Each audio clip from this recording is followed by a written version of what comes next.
Hello friends, என்ன பண்ணுறேன்னு பார்த்தீங்களா? கார்ன்ஃப்ளவர் ஒரு ஸ்பூன் எடுத்து அதில் தண்ணியை ஊற்றி நல்லா கலக்கலன்னு கலக்கிட்டு அதை காய்ச்சின பாலில் ஊற்றி அடுப்பை ஆன் பண்ணி கிண்டிகிட்டு இருக்கேன். அது எதுக்குன்னா மேங்கோ ஐஸ்கிரீம் செய்கிறதுக்குன்னு ஆரம்பித்தேன். அதுக்கப்புறம் மாம்பழம் எல்லாத்தையும் பல்ப்ஸ் எல்லாம் எடுத்து மிக்சியில் போட்டு நல்லா அரைச்சிட்டு இந்த மாதிரி கிண்டி விட்டுனே இருக்கணும். அந்த கேப்லேயும் கிண்டி விட்டுட்டே இருக்கும்போது லைட்டாக கெட்டியாகும் கார்ன்ஃப்ளவர் மாவு போட்டதால். அதுக்கப்புறம் அந்த பல்ப்பு மாம்பழம் அரைச்சோம் இல்லையா, அந்த பல்ப்பை வந்து இந்த பாத்திரத்துலேயே போடுங்க.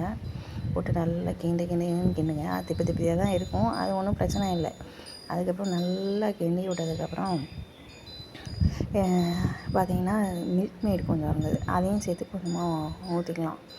அது பார்த்திங்கன்னா வரவே மாட்டேங்குது, ஸ்லோ மோஷனில் தான் வரும். அதனால் கொஞ்சோண்டு மில்க் மேட் ஊற்றிட்டு அதையும் லைட்டாக சூடு பண்ணால் போதும். அதுக்கு மேலே சூடு பண்ண வேணாம். சூடு பண்ணிவிட்டு கொஞ்ச நேரம் இப்படி பண்ணிங்கன்னா ஒரு கூடை மாரி வரும். அதுமாரி வந்திங்கன்னா கீழே இறக்கி வச்சுருங்க. கீழே இறக்கி வச்சு அது ஆறின உடனே அது எல்லாத்தையும் தூக்கி திருப்பி மிக்ஸி ஜாரில் போட்டு நல்ல ஒரு பல்ஸ் மோடில் ஒரு 4-5 தடவை அடிச்சிங்கன்னா எல்லாம் மிக்ஸ் ஆகிரும். மிக்ஸ் ஆனதுக்கப்புறம் ஒரு கப்பில் கொட்டி நல்லா எல்லாத்தையும் கப்பில் கொட்டி ஃப்ரிட்ஜில் வச்சுருங்க.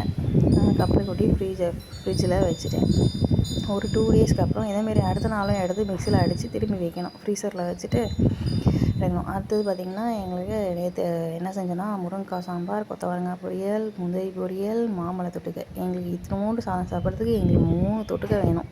அப்போ தான் எங்களால் சாப்பிட முடியும் அப்படின்னு சொல்லிட்டு இந்த 3 தொட்டுக்கையும் தொட்டுட்டு சாப்பிட்டோம்.